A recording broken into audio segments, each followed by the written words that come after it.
do without thinking relies on precise coordination of our hands.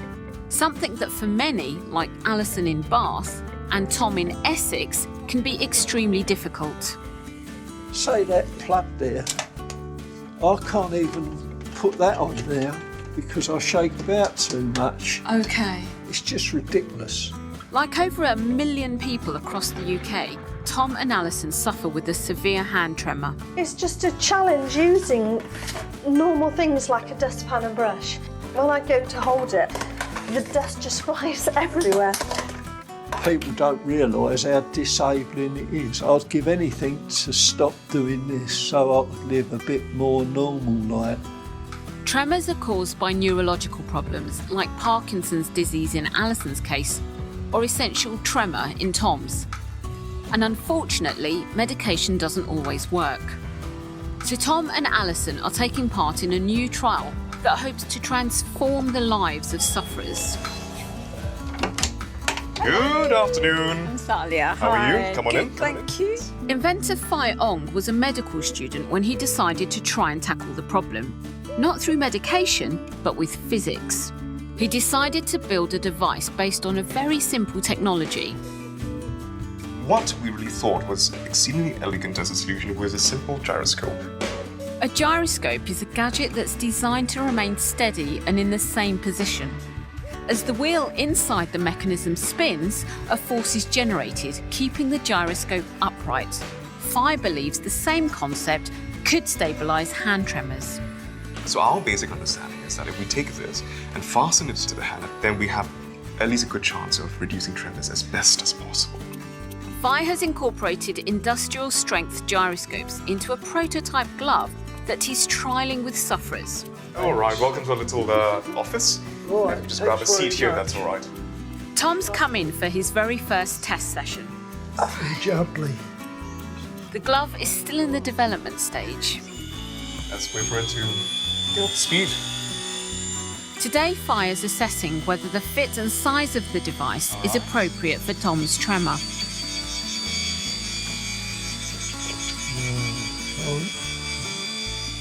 Fai's aim is to make a glove that is small, quiet and portable enough to enable users to perform everyday tasks.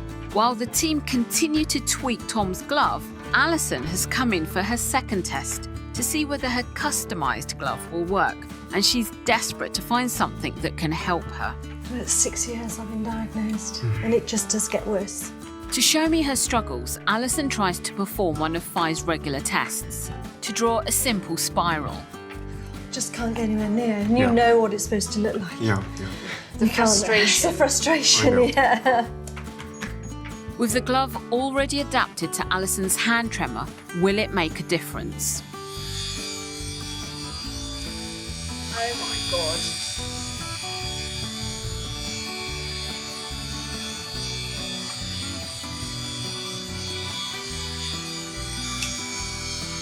That is like, I'm so blown away by And what it's I've just tearful. seen. I find it hard, because it's controlling your hand again. Wow. It's the most amazing sensation to have your hand back. How do you feel? It's just wonderful, because you feel like you've got two hands again. It's a remarkable result for Alison and a great step for Fai and his team towards releasing their first glove to target those who need it most. Being here today has been a real privilege. Watching Alison draw that spiral and that look on her face when she did it was priceless. It was so emotional. And if the trials work out, it could help transform the lives of thousands of people who suffer from this debilitating condition. So one of the common problems with Parkinson's is tremor. Now I don't particularly tremor myself, but a lot of people do tremor. And somebody's got a solution of this. Is Fai. There's a company called GyroGlove, which you can see in the background. And can you talk me through what you've developed? So we've developed a glove that actually has a high-performance gyroscope in it, and it's meant to stabilize the hands for up to 200 million people around the world with essential tremor and Parkinson's. Okay. So can we have a look at this? So Yes, we can. can you show me how to put this on? So this basically is your gyroscope module.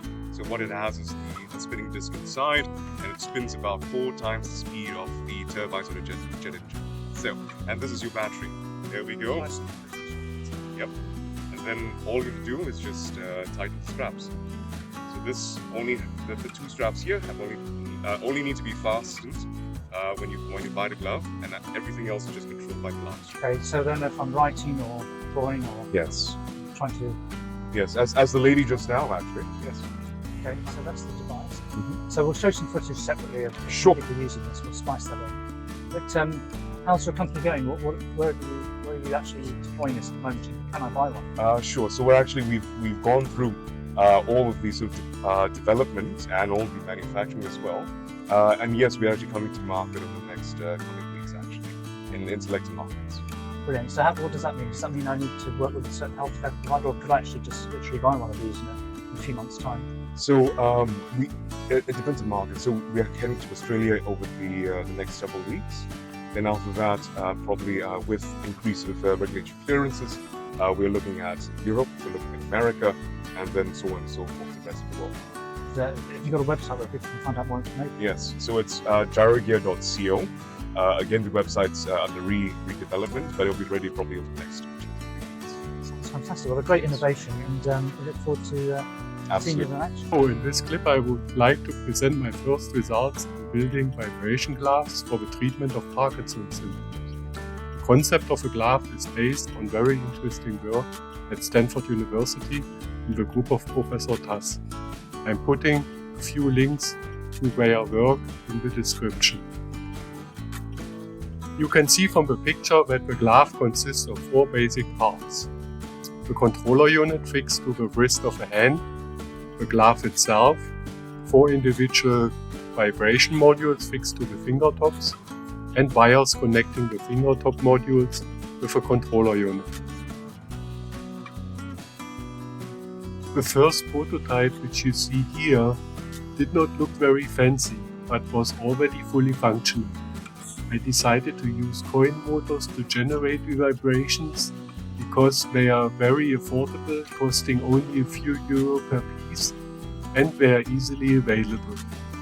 Note that such coin motors are also used in your smartphone, where they generate this typical vibrational buzzing sensation. Here I switch the prototype on for you to illustrate how the vibrations work. Each vibration module is switched on for 100 milliseconds in a randomized order.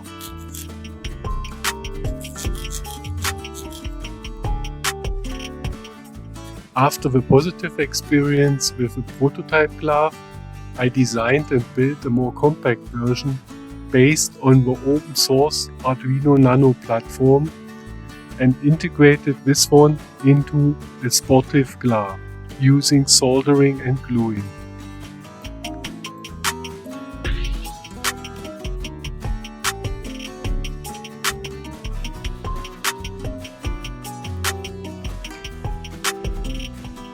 You can see here a close-up of a vibration module with a coin motor fixed to a vibration plate and the adjustable cable ties, allowing for an easy and convenient fixation of a module to the fingertop.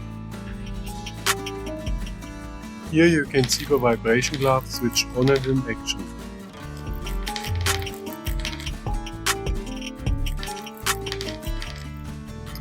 In this slow motion sequence you see better that each vibration module is vibrating separately and that the sequence in which they vibrate is changing.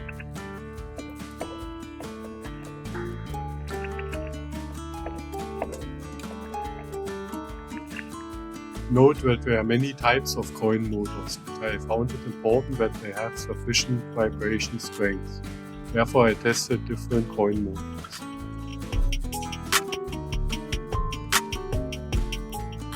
This sequence is showing very well how each vibration motor is stimulating my fingertip.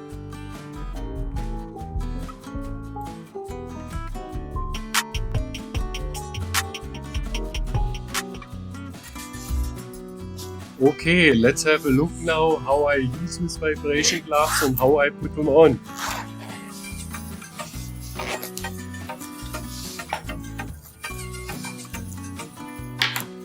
According to the guidelines of the research articles, I used these gloves in the first 2 months 4 hours per day, 2 hours in the morning and 2 hours in the afternoon or evening. And after 2 months I could switch to a regime where I put them on 2 hours per day, 1 hour in the morning and 1 hour in the afternoon or evening.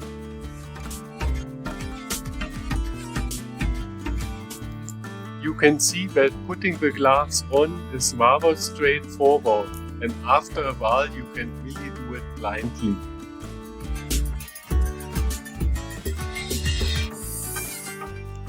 With one battery charge I can use the gloves for about 3 days, and then I recharge them for about 3 hours.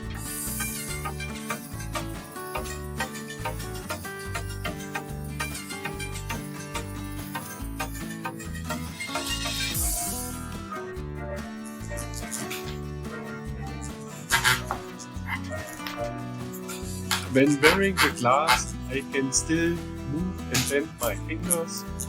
I can also grasp and hold simple objects, such as drinking from a glass of water or drinking from a cup of coffee. And I can also hold and manipulate simple objects in my hand.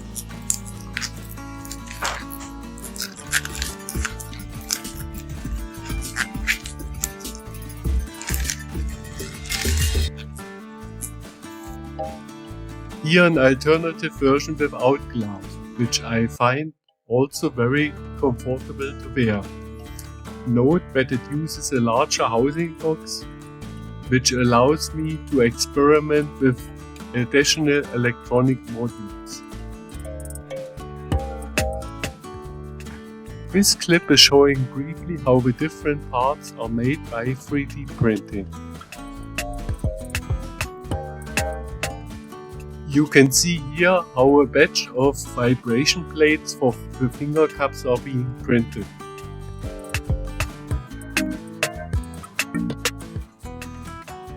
You can see here the printing of a housing box.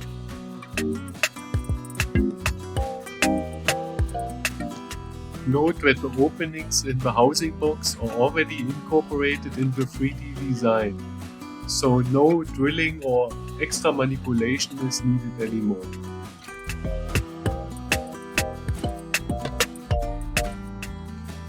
The housing cover, which is printed here, is equipped with a press fitting, which allows the direct connection of housing box and cover without additional screws. Let's now have a brief look at the assembly process. The different parts which are needed to assemble everything: a housing cover, a housing box, an Arduino Nano microcontroller and an off switch, 4 vibration plates,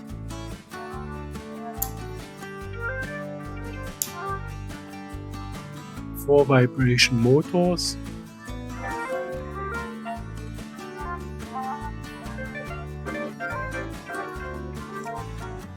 some Velcro for battery attachment, one rechargeable battery, some adjustable cable tie, and of course some wires to connect everything. I use a hot glue pen in order to connect everything mechanically, and a soldering iron and solder wire to provide the electrical connections. For attaching the coin motor to the vibration plate, I simply remove the adhesive cover from the coin motor and press the coin motor with the adhesive against the vibration plate. It's as simple as that. In the next step, I'm connecting the 2 wires from the coin motors with the 2 wires leading to the Arduino Nano controller. I'm first wetting the copper wires with a bit of solder material, and then I'm connecting the wires.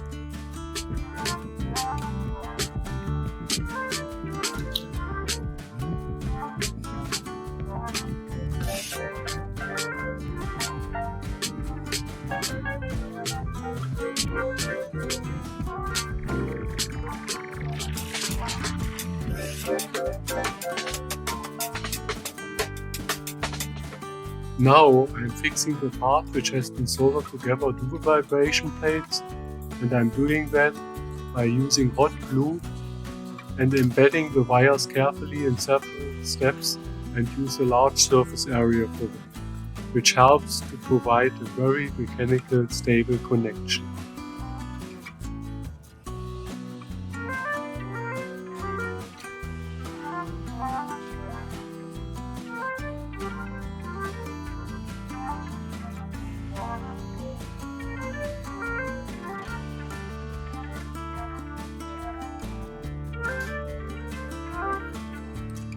Now I'm soldering the connector stripes which are provided together with the Arduino Nano to the microcontroller.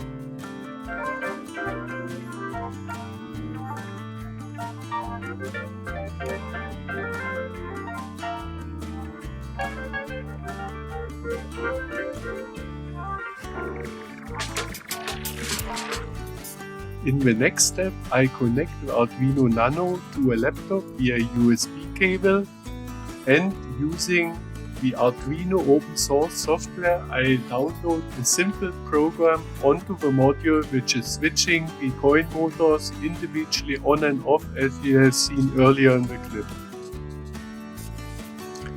In the final step, I connect the wires from the motors to the respective pins of the Arduino Nano module. I connect the power cables and the switch with each other, and then the vibration box is ready to use.